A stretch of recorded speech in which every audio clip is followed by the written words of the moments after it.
All these and more on Panorama this afternoon. I am Ifoma Ojinta. Do stay with us.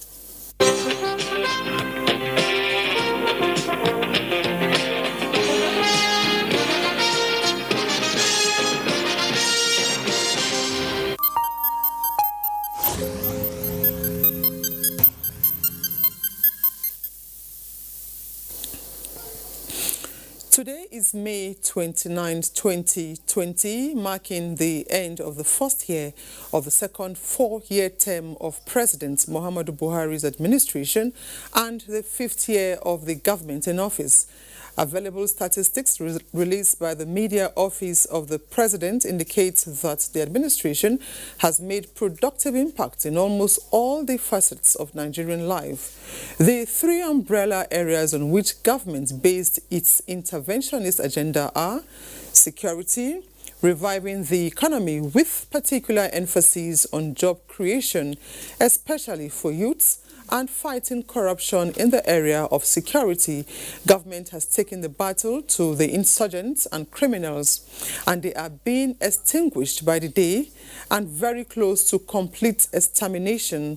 Similarly, the economy, which was long dependent on a monoproduct petroleum, is being retooled, refocused with diversification as a task that must be accomplished. Agriculture has been given a boost. Manufacturing has got a shot in the arm, and solid minerals are contributing a large chunk of the gross domestic product. The country is very close to food security, with most of the grains no longer imported. On the war against corruption, there have been aggressive fiscal reforms and purging of leakages in such a way that seems to say, commit the crime, do the term. Sectoral analysis of the giant strides in the past 5 years will come in as subsequent bulletins. And Nigeria has been recording a steady and rapid growth in the agricultural sector of the economy as a result of the green alternative policy being implemented by the federal government in the past 5 years. Agricultural economists are of the views that the country would have been in major food crisis if not for the policies and programs of the APC-led administration. In this report, Musa Baba Aliyu takes a look at the journey of food security and self-sufficiency so far.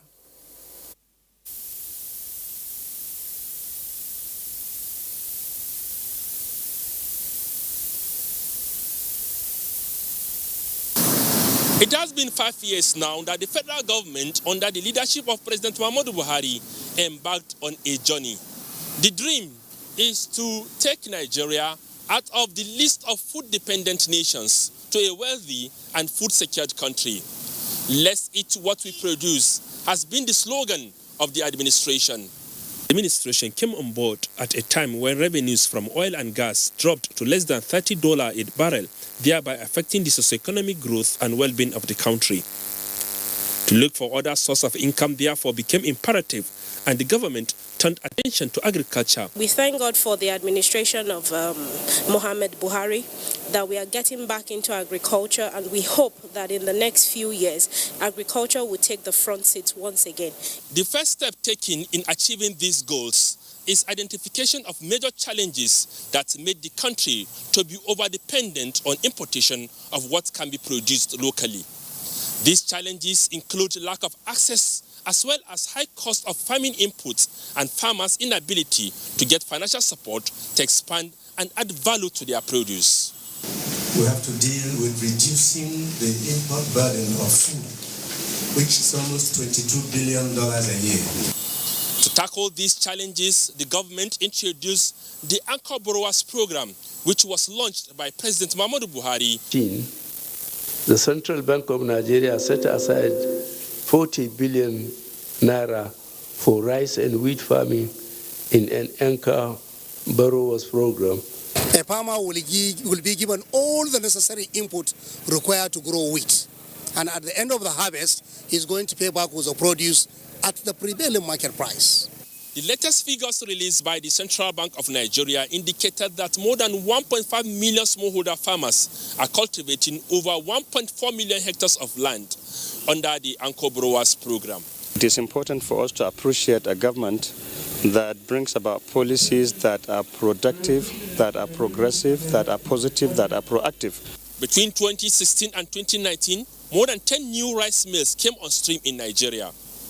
Many of the existing mills have expanded their capacity. Several new ones are under construction. In Zamfara State, there was this old man. He plants rice 3 times a year, and he got about 11 metric tons per hectare. Farmers don't need to pay for the insurance separately. They don't pay premium separately. The price of the insurance is packaged and bundled into the cost of the fertilizer. This has attracted more than $1 billion of private sector investments in the production of rice, wheat, sugar, poultry, animal feed, fertilizers, among other produce since 2015. In Abuja, Musa Baba Aliyu, NTA News.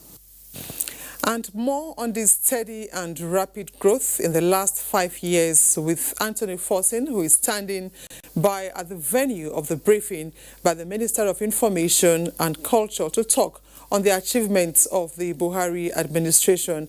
Now, Anthony, can you let us in on what is going on at the venue of the briefing right now? Yes, Informa, the Minister of Information and Culture, Lai Mohammed, just made his presentation succinctly and then touching on all aspects of the nation's developmental sectors. And most importantly, he said, water power supply tops the list. And during this period under review, this turns out to be perhaps the single most formidable achievements. But, however, he also took a look at the ongoing border drill exercise, codenamed Exercise Swift Response. This exercise, the minister said, has helped in controlling smuggling across the nation's borders and then inwardly increasing food production. And as he puts it, Nigeria is heading towards attaining food sufficiency. However, smuggling, which he insisted has reduced drastically, has enhanced the nation's attainment of food sufficiency and increased revenue as well. Because when the border drill exercise started, the Nigerian Customs raked in several billions, far above what used to be. Another area the minister stressed is on infrastructural development, and that during the year 2019 up until 2020, the administration has been consistent in terms of development. It is in the area of building and revamping critical infrastructure, as well as embarking of massive infrastructural renewal, the type of which he said the country has not witnessed since Nigeria's return to democratic rule in 1999. Job creation also formed part of the government's achievements so far, citing Empower program as an avenue where Nigerian youths have been supported in creating jobs. The fight against corruption, however, they hit the nail on the head, saying ICP has recovered assets worth over 81 billion naira. Just as EFCC too, he said, has succeeded in securing over 1,000 convictions and recovered huge amounts, running into several millions of foreign currency. The NPP order, Lai Mohammed equally noted that it came in very handy because it was a bold step the president had to take. And this time, on the implementation of financial autonomy, the state legislators and judiciary, it is also a pointer that the current administration is on point. The current ravaging COVID-19 pandemic, he said, the president's response to the issue was also commendable, and it shows Okay. the federal government is on top. All right. Thank you very much, Anthony. We know you have so much for us, and we expect that in our subsequent bulletin. Thank you very much, Anthony. We take a break now. Panorama continues in a moment. Do stay.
And still talking developmental issues, we now speak to Dr. Peter Adamu via the telephone on economic strides in the light of COVID-19.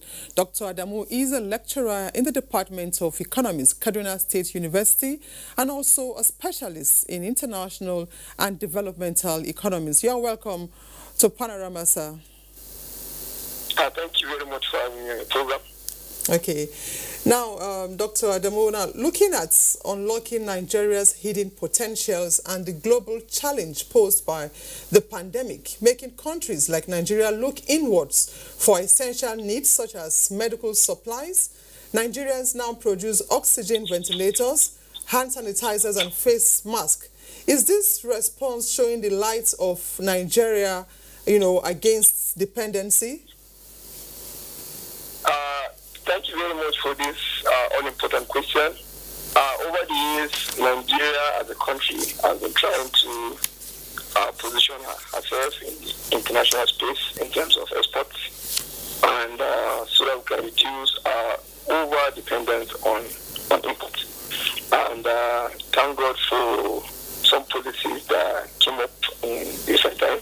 In October last year, the president directed to close our borders so that we can produce rice locally for self-sufficiency. There are so many programs like that came up, and COVID-19 also has now come to tell us that the best way you can actually put your mark in the world is for you to be self-sufficient. So we have Nigerians now, being ingenious to go to produce things that we ordinarily should have imported. I think when the COVID-19 pandemic started, Nigerians were, clamoring to get some kind of items like the PPEs, the hand gloves, the face masks, the hand sanitizers. So within a short period of time, some people started going into the business, and it actually helped us a lot, because knowing that at that time, so many demands were coming all over the world, and we had to actually do things differently, and it actually really helped. Nigeria actually is a big player area in Africa in terms of economy. But over the years, we have not actually done well, because if you check the total trade from Africa to the rest of the world, you see that it's always, below other continents.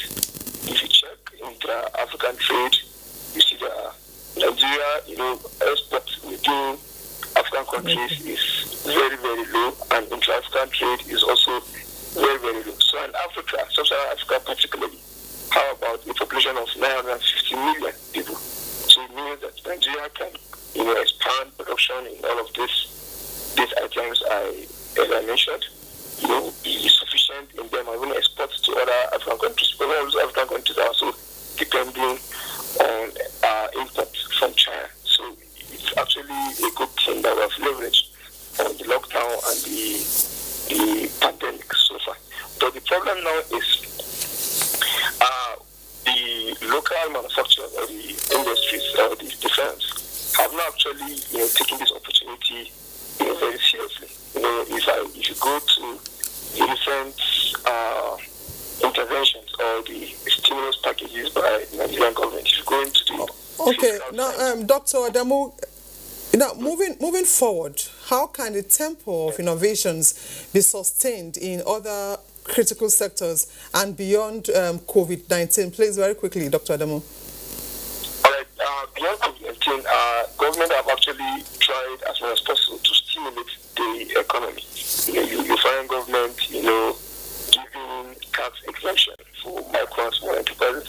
So it means that such enterprises don't need to pay tax. And of course, government wants to stimulate the sector. So people in that category must to ensure that they tap these very incentives from the government. We also found the CBN doing a lot, to reduce interest rate. Also, today the interest rate was reduced to 12.5%, and the CBN also is rolling out about 50 billion naira, to target credit facility, especially for micro, small, and medium enterprises. So all of these are interventions from the government. But the key issue here is that those people that this money is actually meant for, if you can tap this money, they expand production. If they expand production, it suggests that there will be economics of scope and scale as well. So people will find their way expanding production. Like we said earlier, some people specialized in clothes making, or with the COVID-19, they can do face masks, nose masks, and all other things. Thank you very much. Thank you very much, Dr. Adamu. That will be all for now. Dr. Adamu is a lecturer in the Department of Economics, Kaduna State University. Thank you very much. Thank you for having me. Thank you. Now, the Nigeria Center for Disease Control, NCDC, has reported 182 new cases of COVID-19 in Nigeria. Lagos has 101 cases, FCT 16, Akwa Ibom 10, and Oyo 8 cases. Others are Kaduna and Delta 6 each, Rivers 5, Ogun and Ebonyi 4 each, while Kano has 3 more confirmed cases. Plateau, Gombe and Kwara have 2 cases each, while Kebbi, Bauchi and Borno have 1 case each. There are now 8,915 confirmed cases of COVID-19 in Nigeria. 2,592 cases have been discharged, with 259 deaths recorded so far. Now, the refusal of health institutions to attend to patients with other ailments apart from COVID-19 is causing avoidable fatalities in the nation's health sector. Chairman, Presidential Task Force on COVID-19, Boss Mustafa, who disclosed this at the daily briefing, appealed to chief medical directors of hospitals to reverse what he called the disturbing trend. Mitari Ikwen tells us more. The nation's health experts have always indicated that the risk of contracting coronavirus is higher for those with illnesses such as hypertension, diabetes, and non-communicable diseases. Unfortunately, the Presidential Task Force on COVID-19, however, notes that such patients are now being neglected. Truth be told, we are having more deaths from non-attendance to other diseases than COVID-19. This situation is made worse by the fact that federal tertiary institutions have been mentioned among those rejecting patients for fear of COVID-19. This is not acceptable, and we are saddened by this development. The Minister of Health has reached out to all medical directors, directing them to continue providing regular medical services so that we do not end up with avoidable death. The task force believes that until a cure or vaccine is found for coronavirus, prevention is still the best approach. The Madagascar herbs have been received at the Federal Ministry of Health and were found to consist of two varieties, one variety labeled to be for prevention and the other labeled as for treatment. There are two things that we need to do. The first is what do the ingredients contain? And then the second is the clinical trials. What do they do? Following growing demand for mass testing for COVID-19, the PTF insisted that rapid diagnostic test kits are still largely unreliable. Recent data out of the US showed that a certain kit that was invested in was right 50% of the time. There's a growing black market on rapid diagnostic test kits in Nigeria. We have to be careful in what we buy and how we use it and how we interpret the results that it provides. Meanwhile, more sensitization strategies are being deployed by the task force to penetrate the grassroots. Our community engagement partners have a combined total of over 800,000 volunteers across the country that are ready to canvass Nigeria with life-saving messages. In the event of a spike in COVID-19 cases, the PTF indicated that hotels and school dormitories may be used to isolate and treat patients with mild symptoms to free up hospital beds for more severe cases. In Abuja, Mitaire Ikben, NTA News. Governor Abdullahi Umar Ganduje says Kano State is witnessing a decline in the spread of COVID-19. Speaking during a periodic media briefing on the COVID-19 response, the governor attributed the decline to the deployment of additional strategies in containing community transmission of the virus. Abdullahi Mustafa has details. At the initial stage of the COVID-19 response in Kano, the state battled with multiple daily reported cases and death from the viral disease. This informed the deployment of additional measures by the state government. Increased awareness, establishment of additional isolation facilities, testing and sample collection centers were among such measures. So far, Governor Abdullahi Umar Ganduje stated the outcome is cheering. We are witnessing a decline in the spread of this disease in Kano State. And also we are witnessing people accepting that the disease is a reality. Dr. Ganduje, however, stressed that use of face mask must be enforced to achieve better results. He also insisted that the Almajiri system must be remodeled, not only with regards containing community transmission, but to comply with the free and compulsory education policy of the state government. There were presentations from members of the technical response team and the state task force on COVID-19. In Kano, Abdullahi Mustafa, NTA News. Next is sports with Tamara Ebiwe.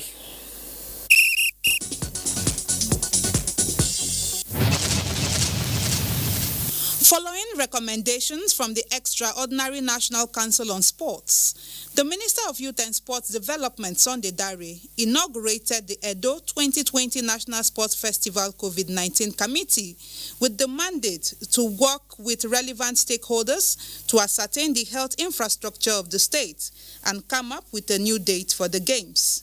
The minister, while inaugurating the committee in Abuja via virtual communication, charged the team to work quickly within the stipulated 30 days given the committee. It is a national call to duty, and together, I believe, we can overcome the public health challenge, not just to sports, but also to every facet of our lives.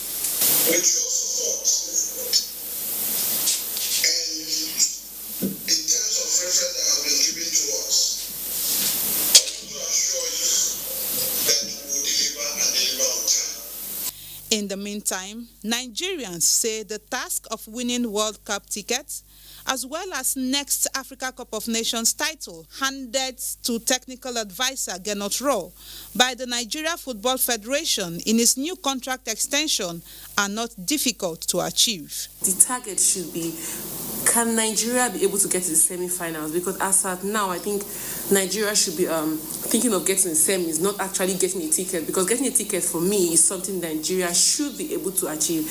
Win the AFCON 2021. It's not impossible, but it's going to be a very tall order.